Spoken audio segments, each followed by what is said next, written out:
Hey guys, it's Neat2Up here, and welcome back to Black Dude Reviews, a show hosted by a black dude who's currently got their decision deferred from a dream university. But moving past the stress of college decisions, it's finally time to take a look at the last of the 6 NES Mega Man games, Mega Man 6, which originally wasn't supposed to be released in North America because of the overwhelming success of the Super Nintendo. But since Nintendo was and still is the mother that did not abandon their son Mega Man, they released it to the US in lieu of Capcom, who were probably trying to go fetch some milk and took their other son, Mega Man X, with them, which released about 2 months before Mega Man 6. So let's see how well Nintendo, or Capcom rather, wrapped up Mega Man's NES saga, as we review Mega Man 6 for the NES. The first thing we see when we start up the game is an intro cutscene, showing the first part of this game's story. 8 robots were chosen for the first annual robot tournament, and Mr. X, who totally isn't Dr. Wily in a fake beard and mustache,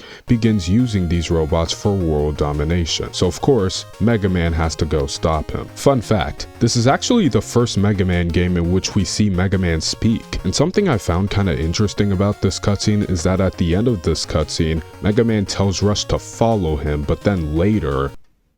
Actually, I'll save that for when it's actually relevant. Interesting how if you wait long enough on the title screen, it will show a little bit of gameplay from Blizzard Man stage, similar to Super Mario Bros., as if you wait long enough on the title screen in that game, it'll also show a little bit of gameplay. Mega Man 6 pretty much recycles the formula of Mega Man 5. The password system's still here, we have 8 bosses, and when all 8 bosses are down, we go after Mr. X. After beating a stage, if you look at the stage's icon on the stage select screen, you'll see either a 1-up, meaning there's nothing left in the stage for you to get, you'll see a letter, meaning you've gotten a part of beat, or you'll see nothing, meaning there's a beat part in the stage that you didn't get. Because yes, beat makes a return in this game. You can no longer inflict damage on bosses though. In order to unlock beat, you have to defeat Tomahawk Man, Yamato Man, Knight Man, and Centaur Man in the alternate paths in their stages that require one of the 2 adapters in order to reach. The 2 adapters are the power adapter, which allows Mega to break open blocks with cracks in them, and the jet adapter, which allows Mega to fly up to areas he otherwise can't reach without it. These 2 adapters are what Rush comes in the form of in this game. And the reason I said how Mega told Rush to follow him in the beginning cutscene was interesting is because when you first start the game, you don't have access to either of the adapters, meaning you don't have access to Rush. In order to get the power adapter, you have to beat Flame Man, and in order to get the jet adapter, you have to beat Plant Man. It's a good thing these bosses are pretty close to each other in the weakness order. First, go after Wind Man. He's the easiest of all the bosses. Then go to Flame Man. He's weak to Windstorm. Then go to Blizzard Man. He's weak to Flame Blast. Then go to Plant Man. He's weak to Blizzard Attack.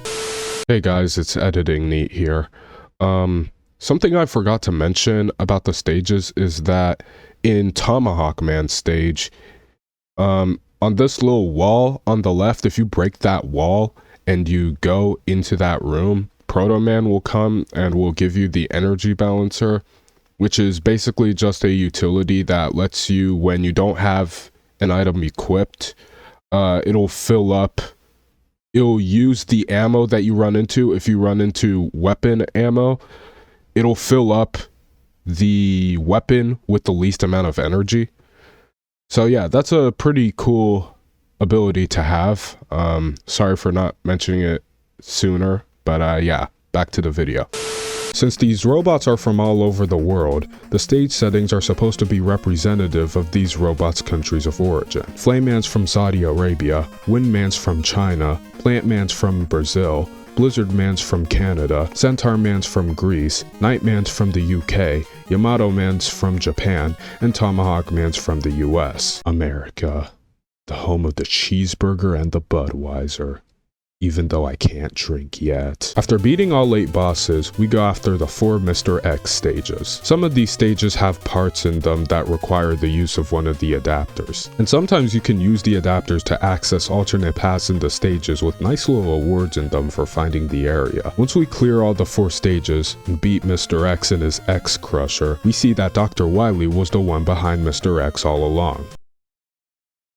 Who would have guessed? Then we have to go through 4 more stages located in the Wily Castle. The boss rush in Wily Stage 3 is designed the same as the games before Mega Man 5's boss rush rooms were. And in Wily Stage 4, we fight Wily Machine 6's 2 forms, and then we fight Wily Capsule 3. And once we beat Wily Capsule 3, we beat the game. Mega Man finally arrests Dr. Wily, and at long last, the world is at peace. So that is Mega Man 6. Something I'd like to get out of the way right off the bat is that this game looks great. This is without a doubt the best looking Mega Man NES game, and it's probably one of the best looking NES games, period. I love the backgrounds and foregrounds of the stages in this game, and I also like how they make the themes and vibes of the Robot Master stages complement the themes and vibes of the respective country the Robot Master is trying to represent. Some of these themes are kind of stereotypical, not in a good way, but moving past the stereotypes, this is still a great looking NES game. And something interesting about Tomahawk Man, Nightman, Centaur Man, and Yamato Man stages is how the color palettes of the backgrounds and foregrounds are changed when you revisit the stages. Thought this sunset in Tomahawk Man stage looks nice?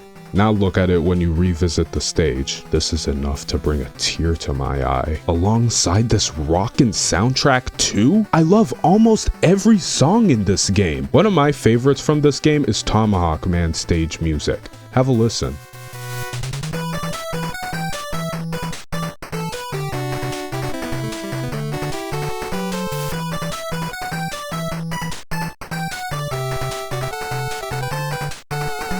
I also really like Mr. X's castle theme for some reason. It might be because it makes me feel nostalgic listening to it.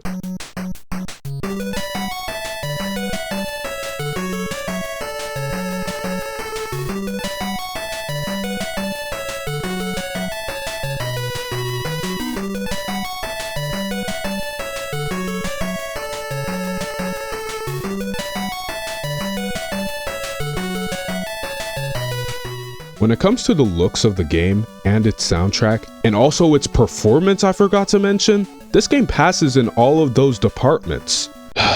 With that being said, this game still isn't one of the best Mega Man games in my opinion. The story of this game isn't all that inspiring. For people who are familiar with the Mega Man series, if you take one look at Mr. X, you'll immediately know that it's Dr. Wily. So the suspense that this game tries to build up as you go through the Mr. X castle is almost non-existent. And when I first played this game, I found it kind of frustrating how I had to play through 4 more stages after beating the Mr. X castle. It seemed to me that they were just trying to draw out the game for no good reason. All they were doing was just reusing the formula that they already used in the past 2 Mega Man games, because I guess they were too nervous to step outside of their comfort zones and try to use a formula that actually makes sense here. Why would Wily invest his time into making 2 castles for himself? It's stupid. All he's doing by doing that and making Mega Man go through the castles is delaying his inevitable defeat and arrest. So why not just make one fortress and be done with it? It's not like it wasn't obvious that Mr. X was Dr. Wily from the jump. I'm honestly just saying this because I think this game is excessively long. And the dialogue that's seen in the transition from the Mr. X stages to the Wily stages, where Mr. X makes an incredibly shocking scene by revealing himself to be Dr. Wily, is pretty underwhelming for me. They invested more time into making the stages look good than they did in producing difficult levels and also in making a good transition in the plot. So much so that they forgot to add the E and failed. The only redeeming part of this game's story, in my opinion, is the end where Mega Man finally arrests Dr. Wily. It's a rather different ending than the ones we've seen in the past 5 games. Something funny I noticed is in my Mega Man 4 review,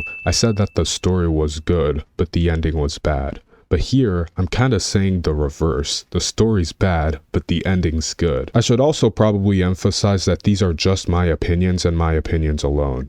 Moving on. Going back to what I said about sacrificing difficult levels and a good story for visual appeal, I honestly think the difficulty of this game is pretty underwhelming. The game does have its moments when it just wants you to lose, but those moments are only really present in the stages. The bosses of this game are very lackluster, with their weaknesses pounding them to dust in less than 20 seconds. I understand that Mega Man games don't need to be hard in order for them to be fun. Mega Man 5's a great example of this, but I feel that a lot of these levels can be pretty forgettable. Of all the endgame stages, I found Mr. X Stage 4 to be the most memorable one for me because of how hectic and scary the stage was for me. It may cause negative feelings thinking back about that stage, but at least the negative aspects make me actually remember the stage. Also, some of the gimmicks in a lot of these levels only show up in one stage and are never seen again, like this water part of Centaur Man stage, this bouncy room in Nightman stage, the oil and Flame Man stage, and these boxes from Mr. X Stage 4. These are all good, unique ideas, but I personally think if they showed up more times in this game, it would make the levels of this game more memorable. But one thing that I think will make you remember these stages are the alternate paths, because they're in a lot of this game's stages. The alternate paths do provide quite a bit of replay value to this game and are generally a nice idea and addition to the game. One of my biggest gripes about Mega Man 6 is the controls. Mega Man still has his charge shot and he can still slide. However, you can't use the charge shot if you have the jet adapter equipped, and you can't slide if you have either of the adapters equipped. Though the big thing about the slide that makes me not like it in this game is that when you press the jump button to interrupt the slide, you don't immediately jump. Instead of switching to his jumping sprite, he switches to his inching forward sprite. If you want to jump out of the slide, you have to either double press the jump button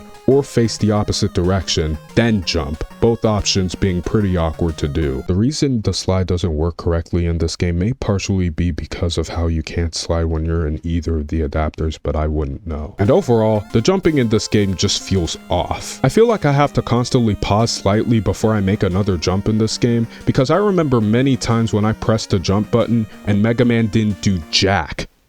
Forgive my language. One more thing I forgot to mention about this game is Mega Man's arsenal of weapons. His arsenal in this game isn't bad, but it isn't great. But I do still find myself using the weapons in this game quite a bit. A couple weapons I use the most often are Flame Blast and Yamato Spear. Also, Centaur Flash is a lifesaver in the last room of Mr. X Stage 4. I think my main opinion on this game's set of weapons is that the weapons in this game, when it's their time to shine, mostly figuratively, but sometimes literally, they really shine. A lot of these weapons are pretty situational, but they have their uses from time to time. But is it just me, or did the later NES Mega Man games start having the weapons use up more ammo to accommodate for the powerful Mega Buster? I started noticing this ammo change back in Mega Man 4, but I never really realized this until now. I guess I can come to the conclusion that Mega Man 6 could have been a better ending to the NES Mega Man games. This game looks great, sounds great, and performs great, but it's a rather lackluster game to the Mega Man series when it comes to its difficulty, controls, and story. Not to mention that this game tries its hardest to be just like its successful predecessors and ends up being needlessly drawn out as a result. This game is a little too easy for my liking. The controls are a lot more stiff than the past games, and the story is overall very underwhelming. It has a good and unique ending to it, but the rest of the story isn't all that inspiring. In terms of its aesthetics and sound design, this game passes in both areas, but when it comes to the gameplay and what this game has to offer, it's not all that great. I mean, this game does have some replay value in its alternate paths and the beat parts, and some of the gimmicks in these stages are pretty interesting,